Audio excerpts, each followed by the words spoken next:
할렐루야. 오늘도 하나님을 사모하는 마음으로 예배 자리에 나오신 모든 성도님들을 예수님의 이름으로 축복합니다.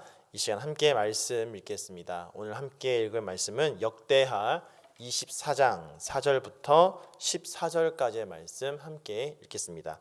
역대하 24장 4절부터 14절까지의 말씀입니다. 그 후에 요아스가 여호와의 전을 보수할 뜻을 두고 제사장들과 레위 사람들을 모으고 그들에게 이르되 너희는 유다 여러 성읍에 가서 모든 이스라엘에게 해마다 너희의 하나님의 전을 수리할 돈을 거두되 그 일을 빨리 하라 하였으나 레위 사람이 빨리 하지 아니한지라. 왕이 대제사장 여호야다를 불러 이르되 내가 어찌하여 레위 사람들을 시켜서 여호와의 종 모세와 이스라엘의 회중이 성막을 위하여 정한 세를 유다와 예루살렘에게 거두게 하지 아니하였느냐 하니 이는 그 악한 여인 아달랴의 아들들이 하나님의 전을 파괴하고 또 여호와의 전의 모든 성물들을 바알들을 위하여 사용하였음이었더라. 이에 왕이 말하여 한 궤를 만들어 여호와의 전 문 밖에 두게 하고 유다와 예루살렘에 공포하여 하나님의 종 모세가 광야에서 이스라엘에게 정한 세를 여호와께 드리라 하였더니 모든 방백들과 백성들이 기뻐하여 마치기까지 돈을 가져다가 궤에 던지니라. 레위 사람들이 언제든지 궤를 메고 왕의 관리에게 가지고 가서 돈이 많은 것을 보이면 왕의 서기관과 대제사장에게 속한 관원이 와서 그 궤를 쏟고 다시 그곳에 가져다 두었더라. 때때로 이렇게 하여 돈을 많이 거두매 왕과 여호야다가 그 돈을 여호와의 전 감독자에게 주어 석수와 목수를 고용하여 여호와의 전을 보수하며 또 철공과 녹쇠공을 고용하여 여호와의 전을 수리하게 하였더니 기술자들이 맡아서 수리하는 공사가 점점 진척되므로 하나님의 전을 이전 모양대로 견고하게 하니라. 공사를 마친 후에 그 남은 돈을 왕과 여호야다 앞으로 가져왔으므로 그것으로 여호와의 전에 쓸 그릇을 만들었으니 곧 섬겨 제사 드리는 그릇이며 또 숟가락과 금은 그릇들이라. 여호야다가 세상에 사는 모든 날에 여호와의 전에 항상 번제를 드렸더라. 아멘. 말씀을 위해서 한번 기도하겠습니다. 사랑의 주님 감사합니다. 오늘도 우리에게 이 하루라는 시간을 허락하여 주셔서 하나님과 함께 이 하루를 시작하며 하나님을 위하여 살게 하여 주시니 감사를 드립니다. 주님 앞에 부끄럽지 않은 이 하루를 살아갈 수 있도록 오늘도 말씀으로 우리를 가르쳐 주시옵소서. 감사드리며 예수님의 이름으로 기도드립니다. 아멘. 오늘 우리가 함께 읽은 본문 말씀은 유다 왕국의 요아스 왕 시절의 이야기입니다.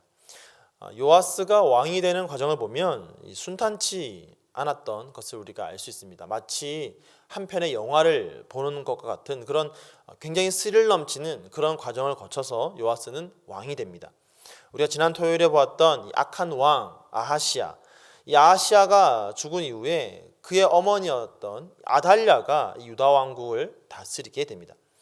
그리고요, 이 아달랴는요 어떻게 하냐면 자신이 유다 왕국을 다스리기 위해서 이 유다 집의 왕국의 모든 씨를 다 진멸하려고 하였습니다. 그래서 왕궁에 있던 모든 왕자들을 다 죽였던 것이죠. 자, 그런데 왕궁에 있던 모든 왕자들이 죽임을 당하던 바로 그때에 여호사부앗이라는 한 여인이 아하시아의 아들 이 요아스를 몰래 빼내어서 그의 유모와 함께 침실에 숨기게 됩니다. 그래서 요아스는 모든 왕자들이 이 유다 왕국의 씨가 다 진멸당하는 그 순간 살아남게 되는 것이죠. 그런데 이 여호사부앗이 누구냐? 바로 제사장 여호야다의 아내였습니다. 자, 그리고 요아스는 성전에 6년을 숨어서 살게 되죠. 왕자들을 다 죽이면서까지 이 유다 왕국을 통치하려고 했던 아달랴. 이 아달랴가 어떻게 이 나라를 다스렸는지는 불보듯 뻔한 사실입니다.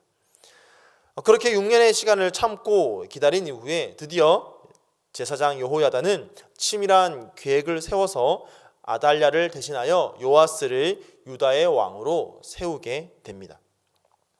어제 월요일 본문이었던 23장의 마지막을 보면요, 요아스가 왕으로 즉위하는 장면이 나오는데 그 다음에 이제 24장에 오면 요아스에 대한 평가가 나옵니다. 성경은요, 이 요아스를 어떻게 평가하냐면 이렇게 평가합니다. 우리가 읽지는 않았지만 24장 2절에 보니까요, 제4장 여호야다가 세상에 사는 모든 날에 요아스가 여호와 보시기에 정직하게 행하였으며, 자, 요아스가 여호와 보시기에 정직하게 행하였다라고 그렇게 말합니다. 근데 그 앞에 전제가 붙죠. 전제가 뭐냐면 제4장 여호야다가 세상에 사는 모든 날 동안 여호와 보시기에 정직하게 행하였다라고 그렇게 말합니다. 이 말은 다르게 해석하면 여호야다가 죽은 이후에는 요아스가 변했다는 뜻입니다. 여호와 앞에서 정직하게 행하지 않았다라는 것이죠. 자, 그만큼 요아스의 삶에 있어서 이 여호야다의 영향력은 굉장했습니다. 물론 요아스를 살려준 것이 여호야다의 아내였던 여호사브앗이었고, 또 아달랴의 눈을 피해서 이 성전에서 6년 동안 살도록 돌보아주고 또 보호해준 것이 여호야다였기 때문에 영향력이 굉장하다고 말할 수 있겠지만, 단순히 이 사실만으로 요아스가 여호야다가 사는 날 동안 여호와 보시기에 정직하게 행하였다라고 그렇게 말할 수는 없는 것이죠. 요아스가 이렇게 여호야다가 사는 날 동안에 여호와 앞에 선을 행할 수 있었던 이유는 여호야다가 그의 생애 동안 보여주었던 삶의 모습 때문이었습니다. 자, 오늘 우리가 읽었던 본문 말씀 14절에 보면요, 성경은 이 여호야다를 이렇게 말하고 있습니다. 여호야다가 세상에 사는 날 동안, 세상에 사는 모든 날에 여호와의 전에 항상 번제를 드렸더라. 여러분, 여호야다는요, 사는 날 동안, 사는 모든 날 동안에 항상 성전에서 하나님 앞에 번제를 드렸습니다. 그러니까 여호야다는 매일 하나님 앞에 서 있었던 사람이었던 것입니다. 매일 하나님 앞에 예배를 드리던 예배자였습니다. 사는 날 동안에 매일같이 보여주었던 여호야다의 모습은 무엇이냐? 바로 예배자의 모습이었다라는 것이죠. 바로 이 모습이 요아스의 삶에 그대로 영향력을 미쳤던 것입니다. 물론 여호야다가 요아스가 어리던 그 시절에, 성전에 살던 그 시절에 하나님에 대해서 또 예배에 대해서 잘 가르치고 또 교육했을 것입니다. 하지만 여호야다는 그저 말로만 가르쳤던 사람이 아니었습니다. 그는 삶으로 그가 가르치는 것을 보여주었던 사람이었습니다. 여호야다가 이처럼 삶으로 보여준 모습이 매일같이 하나님 앞에 나아가서 예배하는 모습이었기 때문에 요아스 역시 그의 삶에서 가장 중요한 것이 무엇인지를 제대로 알고 있었던 것이죠. 그래서 요아스가 왕에 즉위한 이후에 제일 먼저 한 일이 무엇입니까? 자, 오늘 본문은요, 4절에서 이렇게 말합니다. 그 후에 요아스가 여호와의 전을 보수할 뜻을 두고, 자, 그래서 그 후에라는 것은 이제 바로 앞 구절에 나오는 이야기를 말하는 거겠죠.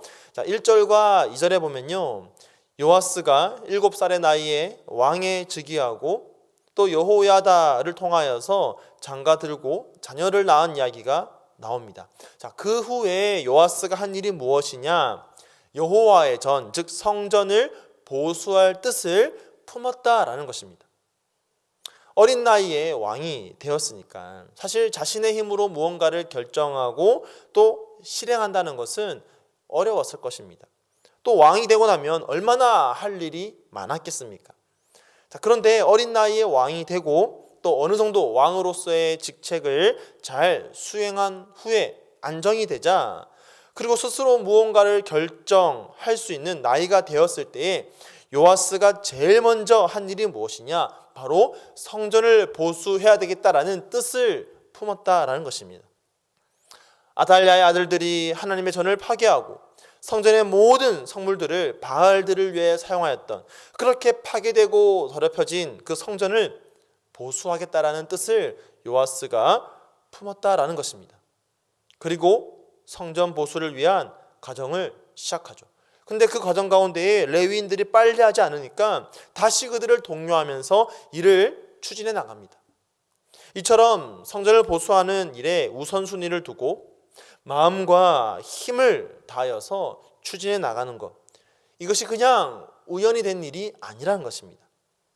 요아스가 사는 날 동안에 하나님 앞에서 올바르게 서 있었던 것이 그저 우연히 된 일이 아니라는 것입니다. 그가 보고 살았던 여호야다, 그 여호야다가 성전을 삶의 최우선순위에 두고 살아가는 그런 모습을 보여주었기 때문에 요아스 역시 그렇게 할 수가 있었던 것입니다. 여호야다가 사는 날 동안에 매일같이 하나님 앞에 순전하게 서 있었기 때문에 요아스 역시 하나님 앞에 순전하게 정직하게 서 있을 수 있었던 것입니다. 이처럼 여호야다가 그의 삶으로 요아스에게 가르쳐준 대로 요아스 역시 배우고 확신하며 그 자리에 서 있을 수가 있었습니다. 바울도 디모데를 향해서 편지를 쓰면서 이렇게 이야기했습니다. 디모데후서 3장 14절을 보면 너는 배우고 확신한 일에 거하라. 자, 그런데 너는 배우고 확신한 일에 거하라 라고 하면서 그 뒤에 뭐라고 얘기하냐면 내가 누구에게서 배운 것을 알며 라고 합니다. 디모데가 누구에게 배웠습니까? 그의 어머니 유니게, 또 외조모 로이스를 통해서 배웠죠. 또 그의 스승이었던 바울을 통해서 배웠습니다. 그런데 이들은 단지 이 디모데를 말로만 가르쳤던 사람들이 아닙니다. 유니게, 로이스, 바울, 이들은 모두 그들의 삶으로 그들의 믿음을 보여주었습니다. 그렇기 때문에 바울은 디모데를 향해서 담대하게 말할 수가 있는 것이죠. 배우고 확실한 일에 거하라. 네가 누구에게서 배운지를 알지 않느냐. 그 배운 대로 그들이 삶으로 보여준 그대로 배운 그 확신한 일에 거하라고. 이제는 너의 삶으로 그 자리에 거하라고 그렇게 담대하게 말하고 있는 것입니다. 사랑하는 성도 여러분, 우리의 믿음을 우리의 삶으로 우리의 다음 세대에게 가르칠 수 있기를 간절히 소망합니다. 단순히 말로만 가르치는 것이 아니라 우리의 삶으로 가르칠 때에 그들의 삶에 그것이 스며들 수가 있습니다.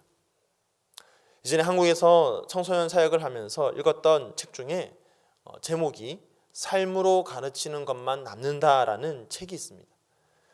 이 책 제목이 사실은 책 내용을 다 말해주고 있습니다. 기독교 세계관을 가정에서 심어줘야 되는데 삶으로 그것을 가르칠 때만 철저하게 심어줄 수 있다라는 것입니다.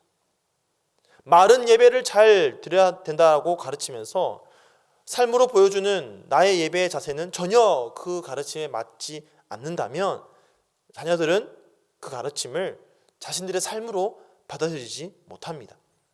아무리 믿음을 강조하고 가르쳐도 그 믿음에 걸맞는 삶의 모습을 보여주지 못하면 아이들은 결코 그 믿음을 삶으로 받아들이지를 못합니다.